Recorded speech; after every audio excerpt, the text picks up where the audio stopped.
Hey everyone, all right, we're gonna try something new today. Totally new thing for multiplication, but I actually think that you guys will have no problem with it, okay? So today's thing is also going to help you with tomorrow, so try to really work on today's stuff so that you can be really successful tomorrow. So we're gonna be multiplying by tens, hundreds, and thousands. So we have tens, hundreds, and thousands. It's actually a pretty simple idea, and I'm sure you're going to do great. So let's get started right away. So let's think about right now, we know 3 times 1. 3 groups with 1 in it is your answer is 3. Now let's think 3 times 10. 3 groups with 10. So that would be 10, 20, 30.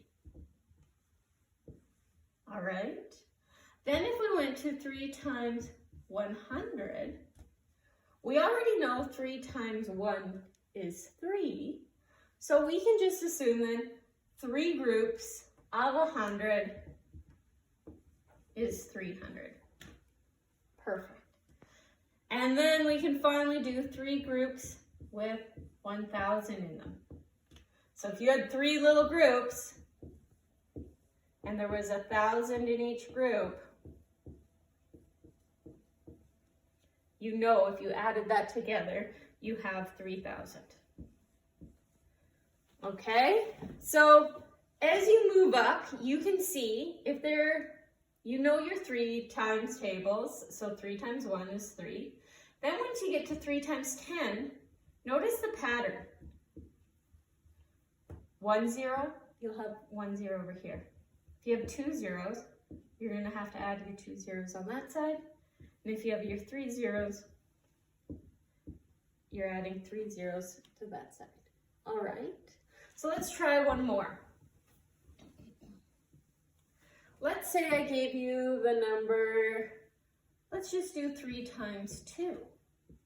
We know that 3 times 2, 3 groups with 2 in each, 2, 4, 6, is 6. Now if we went to 3 times 20, so we know 3 times 2 is 6, so we'll put our 6 down. And thinking about that pattern before, we need to add our 0, because 3 groups with 20 will give you 60. So if you had 1, 2, 3 groups, each group has 20. If you added that all up, there's your 60. So if we go to 100, 3 times 200, we know 3 times 2 is 6, and we add our 2 zeros, which gives us our 600. So you can think about it, 3 groups with 200 in each. If you add those up, you have 600. And our final one is 3 times 2,000. Same thing, you multiply your first digits and you get your 6. So adding your zeros for 6,000. It's just the same as these ones. Adding together 2,000, 2,000, and a 2,000. You're just adding 3 groups of those together, okay? So let's get a little bit more complicated on our next one. We could say, let's say we're gonna do 4, actually, no, we're gonna get a little more complicated. Let's go 3 times 5. We know that is 15. 3 groups of 5, 5, 10, 15. If I went 3 times 50, we know our first 2 numbers are 3 times 5, so there's our 15.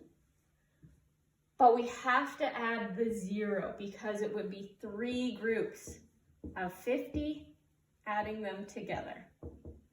So that's 100 plus 50 more. There's your 150.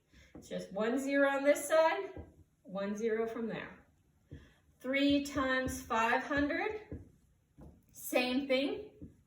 you're gonna put your 15 because you know those two multiply to 15 and add your 2 zeros. And when you get to your thousands, it's the exact same thing. You have your 15 for multiplying those two and add your 3 zeros. Easy, easy peasy. Now the one tricky one that might be a little bit of a confusion would be one, say, like this. Let's go 4 times 5. That will give you 4 groups of 5, 5, 10, 15, 20. Now, if you got into 4 times 50, so if you're going to multiply 4 by 5, boom, you know you have your 20. You still have to add one more zero. You can't say, oh, 1 0 here, 1 0 here. It wouldn't make sense. 4 groups of 50 definitely doesn't make sense for 20. So you're adding your 0, these two, okay?